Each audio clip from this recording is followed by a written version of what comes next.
Next gen astro நேயர்களுக்கு அடியேன் உங்கள் சிவயோகி சிவசக்திமான் சுவாமிகள் வணக்கத்தை தெரிவித்துக் கொள்கிறேன். இந்த பதிவில் ஆடி மாத பலன்கள் தான் சொல்ல போகிறோம். அதுக்குண்டான கிரகநிலைகள் பார்த்து விவரமாக ஒரு ராசிக்கும் சொல்ல இருக்கிறோம். தனுசு ராசி நேயர்களே, உங்களுக்கு உண்டான ஆடி மாத ராசிகள் தான் சொல்ல போகிறேன். தனுசு ராசினாலே நேர்கொண்ட பார்வை, நிமிர்ந்த நடை, வெட்டு 1 துண்டு 2, ஒரே குறிக்கோள், இதுதான் உங்கள் குணம். அப்படி தான் நீங்கள் செயல்படுவீங்க. ஒரு இலக்கை நோக்கி போயிட்டே இருப்பீங்க. எப்படி அம்பு விட்டால் எப்படி போய் ஒரு இலக்கை தாக்குது, அந்த மாதிரி போய் தாக்குவீங்க. அது நல்லது இருக்கும் கெட்டது இருக்கும். இருந்தாலும் இப்போ உள்ள காலகட்டத்தில் நீங்கள் சொந்த பந்தங்களை மதிக்கணும், நட்புறவுகளை மதிக்கணும். ஏன்னா அது பிரியக்கூடிய சூழ்நிலை இருக்கிறனால அவங்களோட அனுசரித்து போகிறதா நல்லதுன்னு சொல்லப்பட்டிருக்கு. பொதுவாக தனுசு ராசிக்காரன் பார்க்கும்போது எல்லாருக்குமே எடுத்து போட்டு செய்வாங்க, வேலை செய்வாங்க, உழைப்பாங்க. ஆனால் இவர்கள் யாராவது ஒன்று சொல்லிட்டாலோ இவங்களுக்கு அவமரியாதை ஏற்படுத்தல கண்டிப்பாக இருக்க மாட்டாங்க.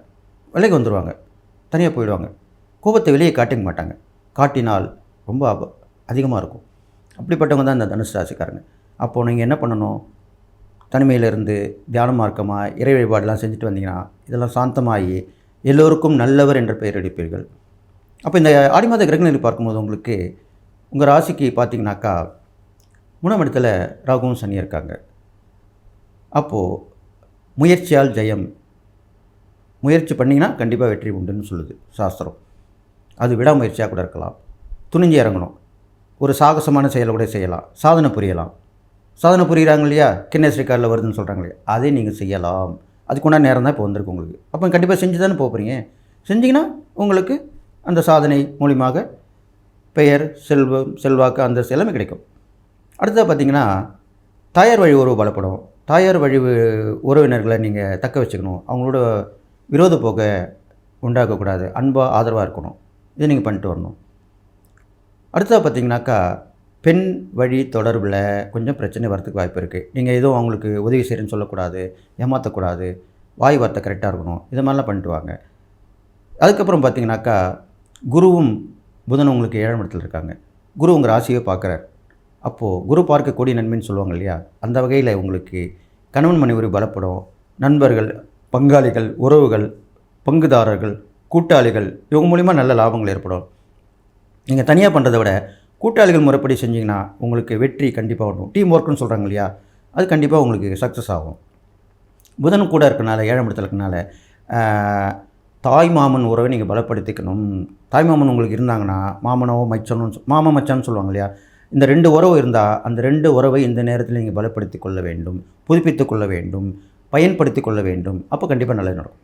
இதுதான் சிம்பிள். இதுதான் இந்த ஆடி மாதத்துடைய முக்கியமான அம்சமே தான். அதுக்கப்புறம் பார்த்திங்கன்னா உங்களுக்கு சூரியன் 8ஆம் இடத்துல இருக்கார். அப்போது சூரியன் 8ஆம் இடத்துல இருந்தால் என்ன நடக்கும்? உங்களுக்கு கண் சம்மந்தப்பட்ட உடல் உபாதை ஏற்படும், பார்வை பாதிப்பு ஏற்படும், மார்புல பிரச்சனைகள், வயிறு பிரச்சனைகள், உடல் உஷ்ணம் அதிகமாக ஏற்பட்டக்கூடிய பிரச்சனைகள் எல்லாமே வரும். அப்போ தகுந்த மருத்துவ பரிசோதனை செஞ்சுக்கலாம். தகுந்த மருத்துவரை பார்த்து நீங்கள் அதை சரி பண்ணிக்கலாம். செவ்வாயும் கேது 9ஆம் இடத்துல இருக்காங்க இல்லையா, தந்தை வழியில் சில உறவு மூலியமாக பிரச்சனை வரும். தந்தையார் உடலத்தை கண்டிப்பாக பார்த்துக்கணும். நீங்கள் தனுசு ராசிக்காரனுக்கு ஆடி மாதத்தில் தந்தையாருடைய உடல்நிலையை கவனமாக பார்த்துக்கணும். தந்தை வழி உறவை பலப்படுத்துக்குண்டான வழிகளில் இறங்கணும். இது மாதிரிலாம் செய்யணும். பங்காளி இருந்தாங்கன்னா பங்காளிகளுக்கு விட்டு கொடுக்கணும். விட்டு கொடுத்து போனால் தப்பு கிடையாது. விட்டு கொடுப்போர் வாழ்க்கையில் கெட்டு போக மாட்டார்கள் அப்படின்னு சொல்லுவாங்க. அதனால் விட்டு கொடுத்து வாழணும். இது மாதிரிலாம் பண்ணிட்டுவாங்க. நீங்கள் செய்யக்கூடிய இறைப்பறிகள் பார்க்கும்பொழுது உங்களுக்கு உங்கள் ராசாதிபதி குரு தானே. அந்த குருவுக்கு அதிபதி யார்? முருகர் தான்.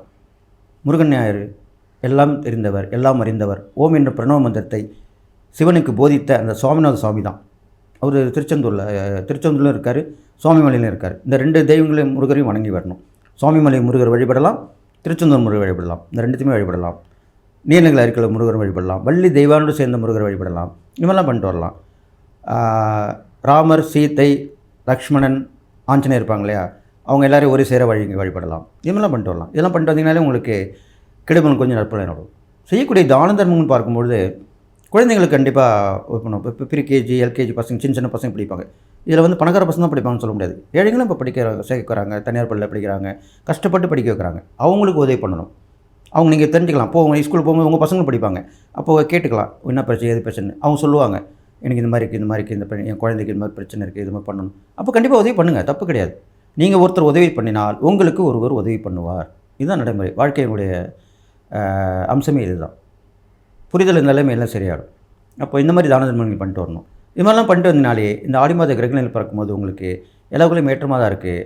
முடிவில் இந்த ஆடி மாதத்தில் உங்களுக்கு என்ன நடக்க போகுதுன்னு சொன்னீங்கன்னா, நீங்கள் ஒரே குறிக்கோளோட சென்றீர்களானால் அந்த இலக்கை அடைவது நிச்சயம் நிச்சயம் நிச்சயம் சொல்லி எல்லா நலமும் பெற்று வாழ்வீங்கன்னு சொல்லி வாழ்த்தி விடைபெறுகிறேன். நன்றி, வணக்கம். இதுவரைக்கும் 12 ராசிகளுக்கு உண்டான ஆடி மாத பலன்கள் தான் கேட்டீங்க.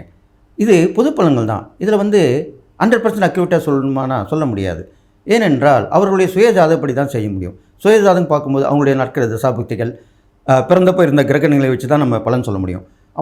அப்படி பலன் தெரிஞ்சுக்கொள்ளுங்க. என்னுடைய வாட்ஸ்அப் நம்பரில் நீங்கள் வந்தீங்கன்னா, ரிஜிஸ்டர் பண்ணிட்டீங்கன்னா, நான் அவங்க அந்த பலன் சொல்லி கண்டிப்பாக அவங்க நிறைவேற்றி கொடுப்பேன்.